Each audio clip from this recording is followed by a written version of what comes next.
Guilt tripping. Guilt tripping is a manipulative tactic where someone evokes feelings of guilt or responsibility in another person to influence their behavior. It targets our emotions, especially the deeply ingrained desire to be seen as kind and to avoid letting others down. When someone uses guilt to manipulate you, they frame the situation in such a way that declining their request or asserting your boundaries feels cruel or selfish. Rather than clearly stating their needs, they steer your emotions to create a sense of obligation. At its root, guilt tripping leverages our natural human tendency to seek approval and avoid conflict. The person using this tactic often presents themselves as a victim, subtly suggesting that your actions or inaction are causing them emotional pain. The aim is to make you feel accountable for how they feel, even when you've done nothing wrong. Once guilt sets in, the target often feels compelled to make things right, even if it means compromising their own well-being. Guilt tripping commonly shows up through passive-aggressive comments, such as, "I guess I'll just do it myself even though I always help you," or, "After everything I've done for you, this is how you treat me?" These phrases aren't direct requests. They're emotionally charged expressions meant to stir a sense of duty or indebtedness. Instead of openly communicating their needs, guilt trippers create emotional traps, making others feel they owe something in return. This behavior is frequently seen in relationships, whether romantic, platonic, or familial. A parent might say, "If you really loved me, you'd call more often," rather than simply asking for more contact. A partner might remark, "If you cared about us, you wouldn't go out with your friends tonight," turning a normal decision into an act of disloyalty. In these moments, the guilt tripper tries to control behavior by framing independence as betrayal. This same manipulation is often used in the workplace.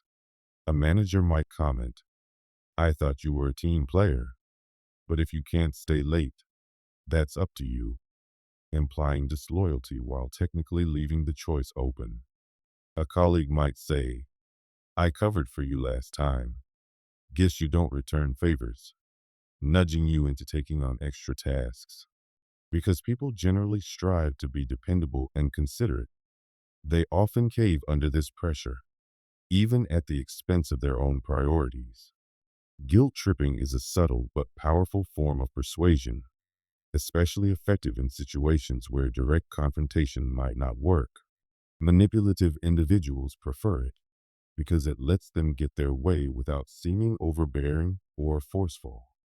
Instead of openly demanding something, they instill a sense of guilt, making the other person feel as if they're in the wrong. One of the most harmful effects of guilt tripping is its long-term impact on personal autonomy. When someone is regularly made to feel guilty for taking care of themselves, they start to equate self-care with selfishness.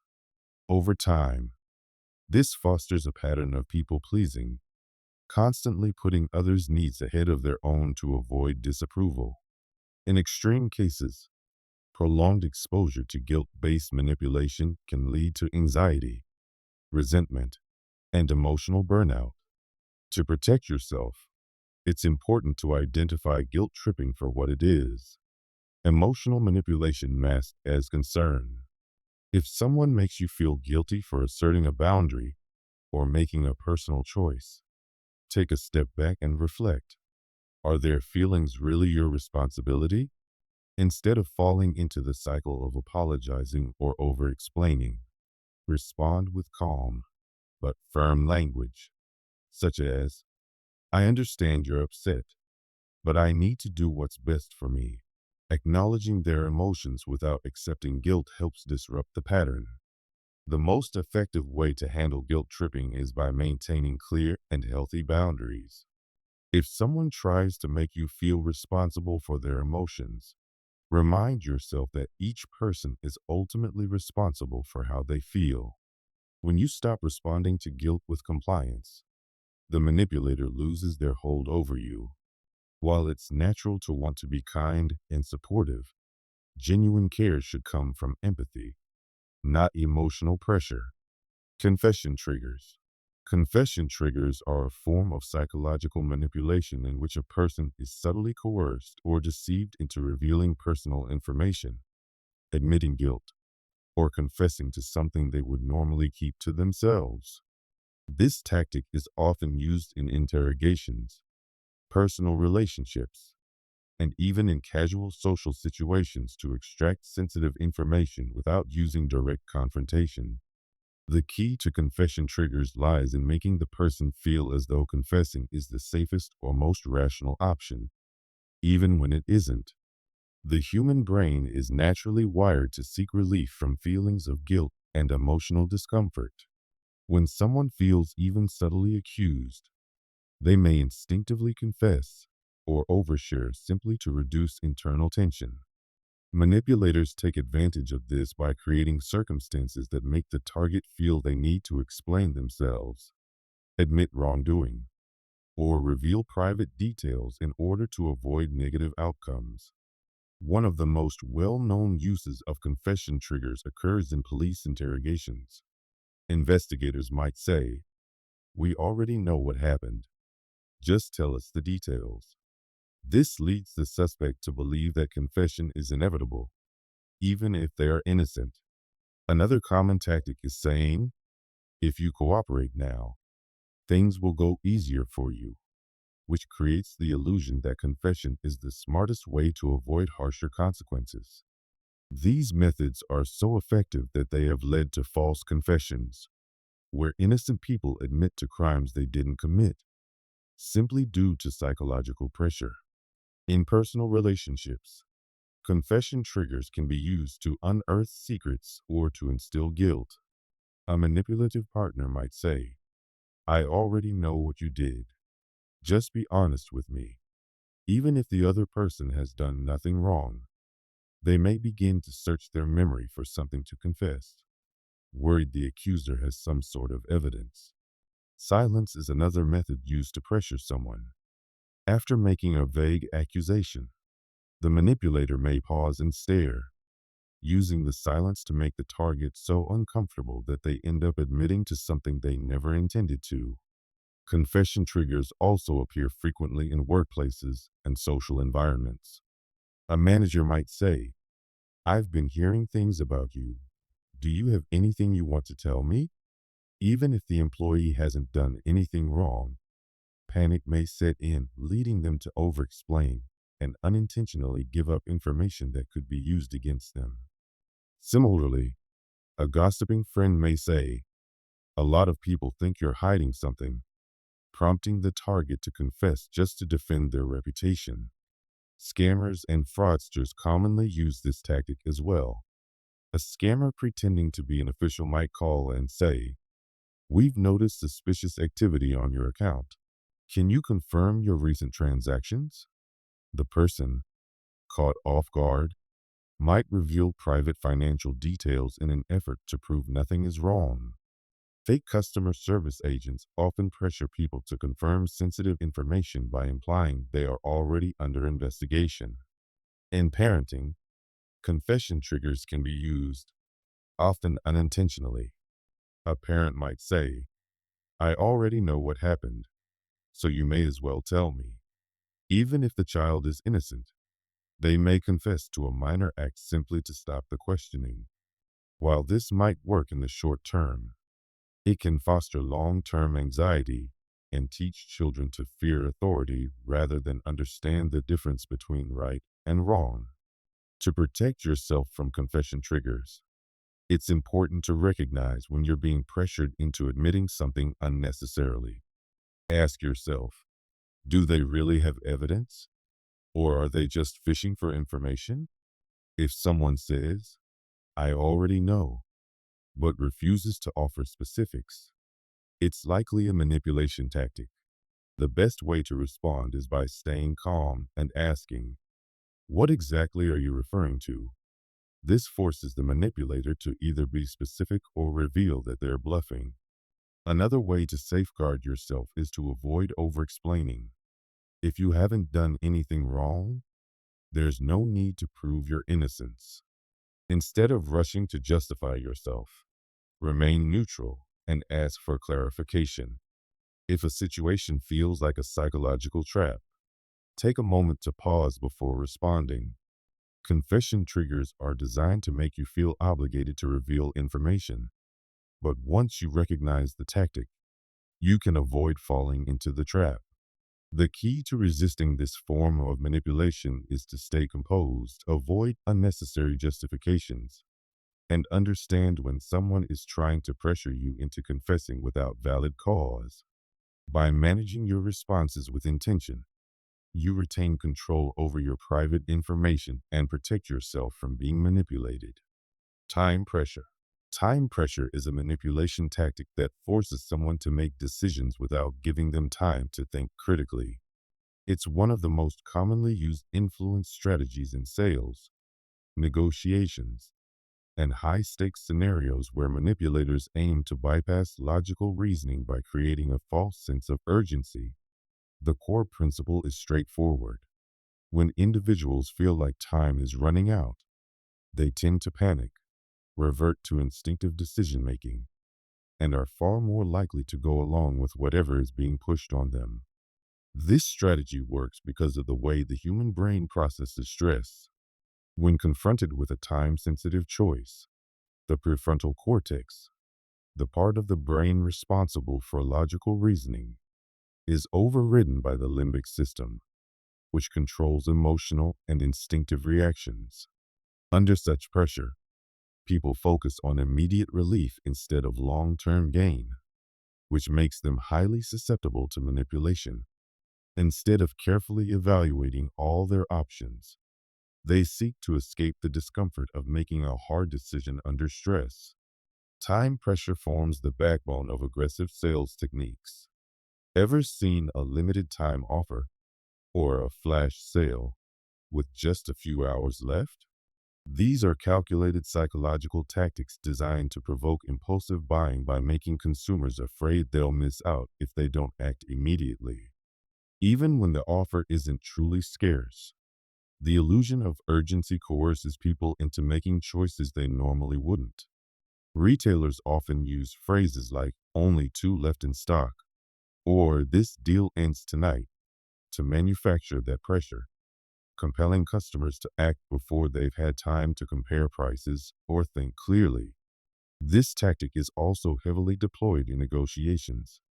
A salesperson, recruiter, or contract manager might say, "We need an answer by the end of the day," pressuring the other party to make a rushed decision. By limiting the time available to consider their options, the manipulator increases the chance the person will agree to unfavorable terms. In high-stakes business scenarios, one party may even withhold crucial information until the last possible moment, leaving the other side scrambling to decide under duress. In personal relationships, time pressure can be used to corner someone into commitments they're not ready for.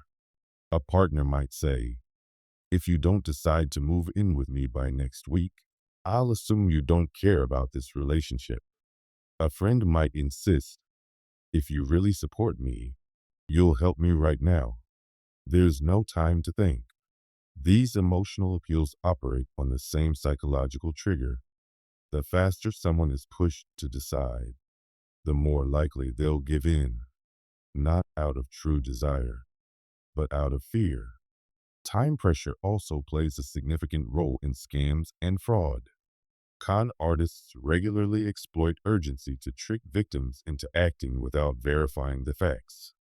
Scare tactics like "your account will be locked in 24 hours unless you verify your details," or "act now or miss this once in a lifetime investment," are designed to prey on the fear of loss, driving people to make decisions they later regret. The most effective way to defend yourself against time pressure is to recognize when it's being used. Anytime you feel rushed into making an important decision, pause and ask yourself whether the urgency is real or artificially created.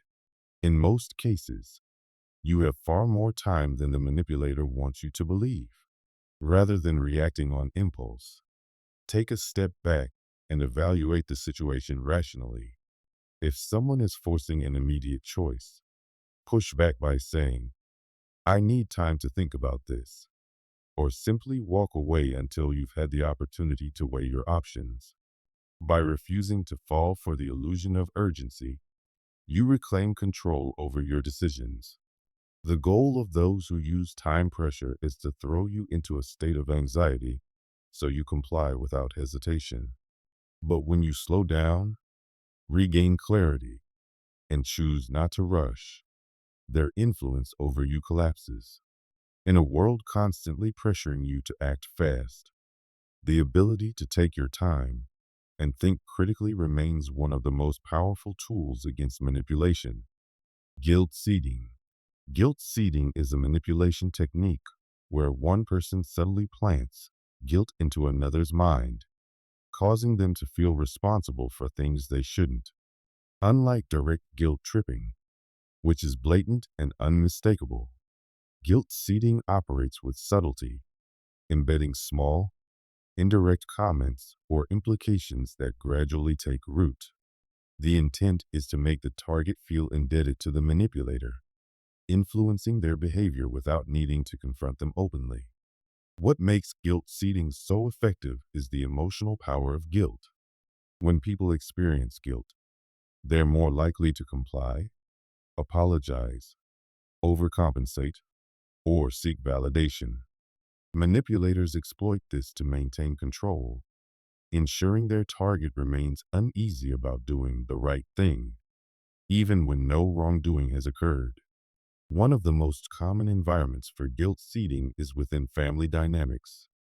A parent might say, I sacrificed so much for you, and you don't call me enough.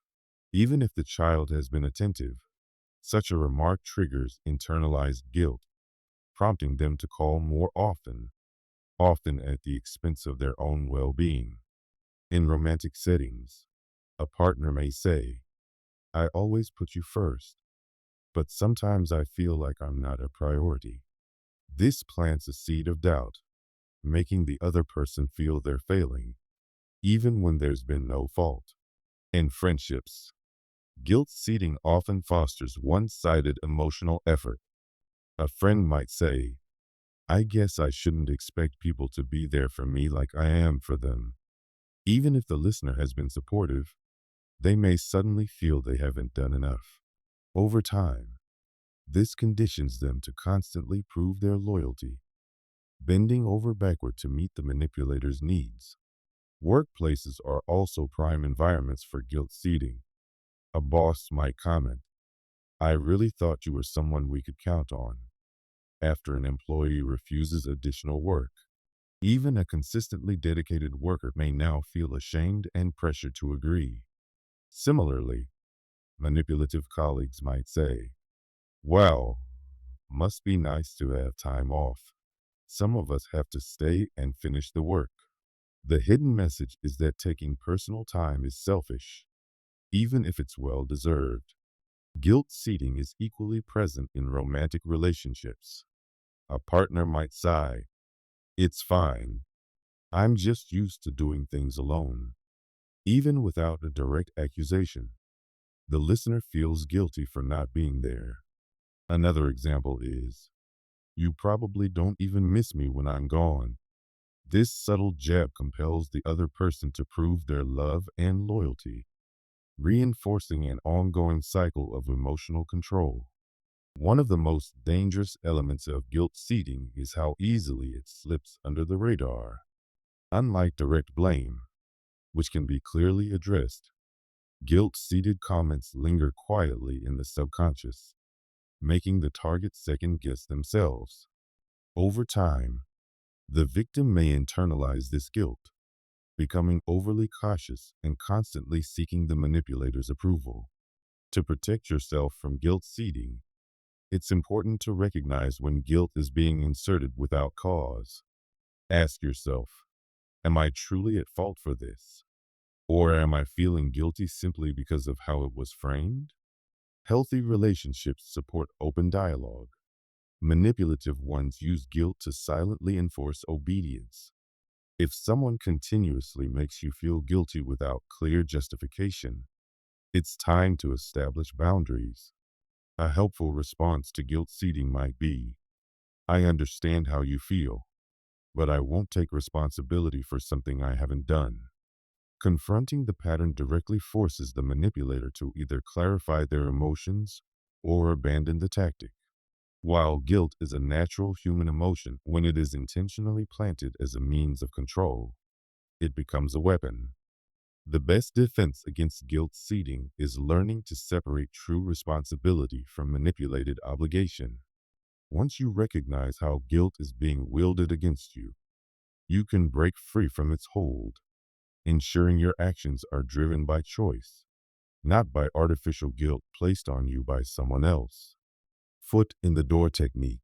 The foot in the door technique is a psychological strategy that functions by first getting someone to agree to a small request, which then increases the chances they'll agree to a larger one later.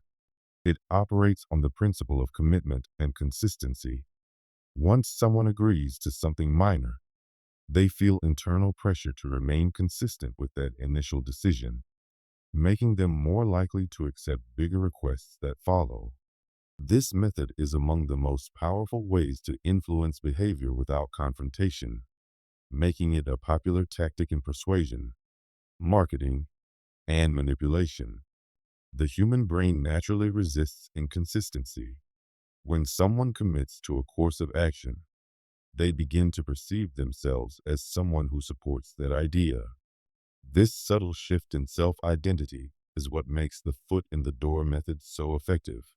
For example, if a person agrees to sign a petition supporting environmental protection, they begin to view themselves as someone who cares about that cause.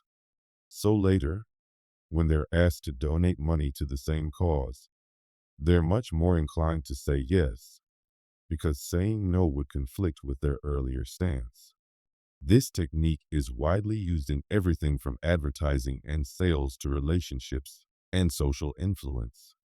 Charities often start with small asks, like signing up for an email newsletter, before requesting donations. Free samples and trial offers follow the same logic. Once someone starts using a product, they become more likely to make a purchase.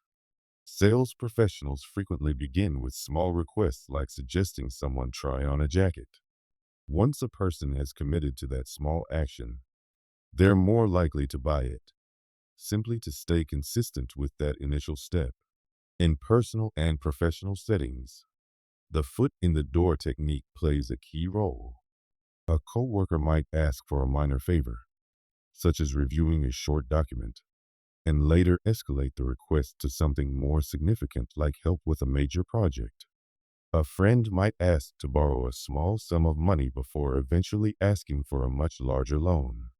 In relationships, control often starts with minor, seemingly harmless requests that gradually grow into major demands, laying the groundwork for manipulation or even coercion. What makes this tactic so effective is that each step feels like a natural progression. The changes happen gradually, so the person doesn't feel manipulated. If someone you don't know asks for a big favor all at once, you're likely to decline. But if they've established a pattern of smaller agreements, each subsequent request seems less intimidating, even when it's actually significant. However, the darker side of the foot in the door technique lies in how it can be exploited. Cults, scammers, and manipulative individuals often use this method to erode boundaries and build dependence. They begin with small, non-threatening requests to gain trust and commitment, and slowly escalate to more extreme demands.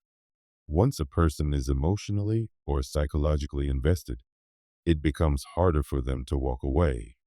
Many frauds start with something as simple as a small purchase or an entry-level investment, then pressure the victim into making larger financial commitments.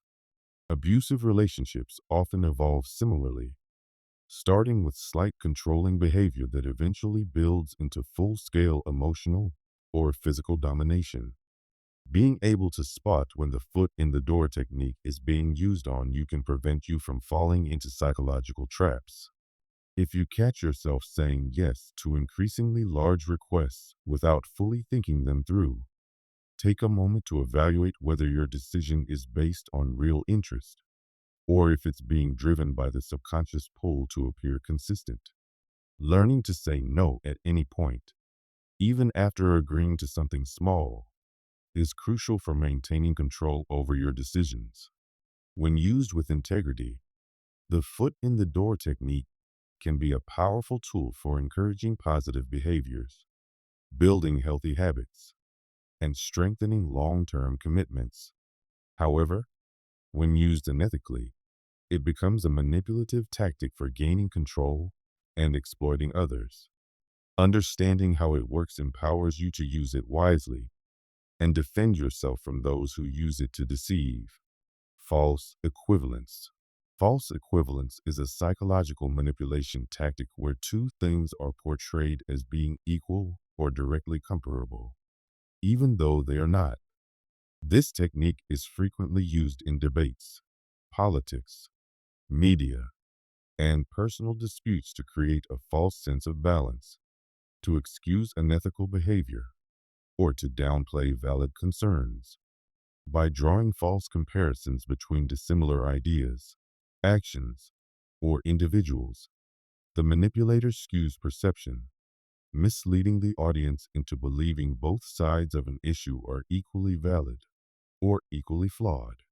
This strategy works effectively because human psychology is drawn to fairness and symmetry.